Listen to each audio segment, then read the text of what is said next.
तर सगळ्यांना कल्पना असेल की डीसीपी ट्रॅफिक मी आणि माननीय पोलीस आयुक्त सरांनी एक आवाहन केलं होतं की जी पेंडिंग ई चलांची रक्कम खूप मोठ्या प्रमाणावरती जी प्रलंबित होती,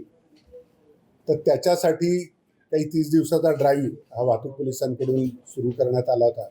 आणि नागरिकांकडून खूप चांगला प्रतिसाद याच्यामध्ये दिसून येतोय. साधारण 57,225 जणांनी आपले चलान भरलेले आहेत आणि 3,86,00,000 इतकी रक्कम याच्यामध्ये शासनाकडे जमा करण्यात आलेली आहे. माझी विनंती आहे इतर सुद्धा ज्यांचे पेंडिंग चलान असेल त्यांनी लवकरात लवकर ही चलानची रक्कम भरावी, कारण हे चलान असेच राहणार आहेत जोपर्यंत त्याचा आपल्याकडून निपटारा होत नाहीये. तर त्याच्यामुळं मॅक्झिमम आपले जे काही असतील, मॅक्झिमम नाही मी तर म्हणेन सर्व जे पेंडिंग ई चलन असेल